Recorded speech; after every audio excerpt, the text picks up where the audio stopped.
L'after, je ne sais pas si on aura le temps de traiter de sujet, au moins un. Je voulais vous faire réagir une nouvelle fois. La dernière folie à Wall Street, on avait beaucoup parlé de l'affaire GameStop il y a quelques semaines, une boîte quasiment en faillite qui est emballée à cause des réseaux sociaux, notamment Wall Street Bet sur le forum Reddit.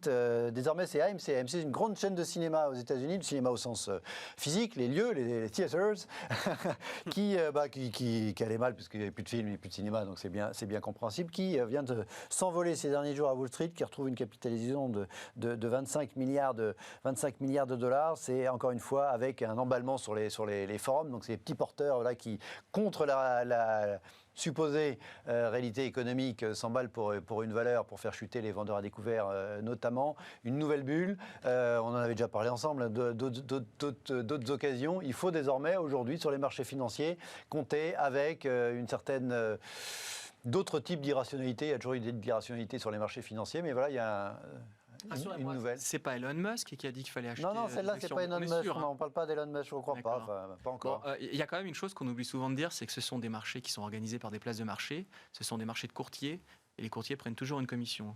Et donc, quand il y a une envolée des ventes de titres, que les titres soient à la hausse ou à la baisse, c'est toujours celui qui est courtier qui gagne à la fin. Et comme par hasard, souvent, le courtier, c'est une autre branche de l'entreprise qui avait vendu à découvert. Et donc, à la fin du jeu, je voudrais voir les comptes consolidés, quand même, des entreprises en question. Je pense que, certes, elles perdent de l'argent sur ces activités-là, mais qu'elles sont peut-être un petit peu en train d'instrumentaliser quand même les petits porteurs en leur faisant croire qu'ils ont du pouvoir sur les marchés. Vous savez, sur les marchés financiers, ceux qui ont du pouvoir, c'est ceux qui ont l'accès au crédit. C'est très clair. Erwan, votre réaction, ce nouveau... Il y en aura d'autres, des épisodes du feuilleton, mais... Non, je trouve ça rigolo. La façon dont c'est fait en plus, c'est alors que ce soit, enfin, dans tout cas, les motivations des petits porteurs au lieu de la mécanique. Ce que je trouve intéressant, c'est la volonté de sauvegarder en fait des boîtes qui leur sont propres, enfin qui leur sont chères et qui leur au sont sens. chères. EMC en plus, contrairement à GameStop, EMC a une vraie activité. Ils ont obtenu une diminution de la chronologie des médias dans certaines salles, dans certains États. Enfin, une diminution du délai de la chronologie des médias. Ils se lancent aussi dans le.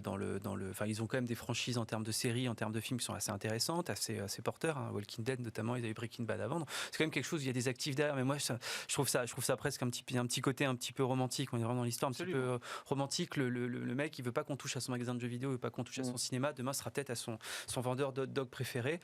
Ça montre aussi que quelque part, certains Américains, certaines personnes ont pris les armes de cette économie financière pour justement arriver à sauver, à faire des choses assez concrètes. Alors après, que ce soit manipulé ou pas, on peut citer Robin Hood dans la dernière fois, mais ça reste un autre sujet. Mais voilà, j'aime bien cette vision un petit peu de la bourse qui sert à quelque chose, qui sert à sauver le magasin en bas de chez moi.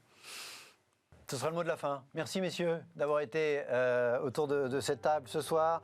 Merci à vous de nous avoir regardés. Très bon week-end à tous les deux, à vous tous. On se retrouve lundi. Bonne soirée.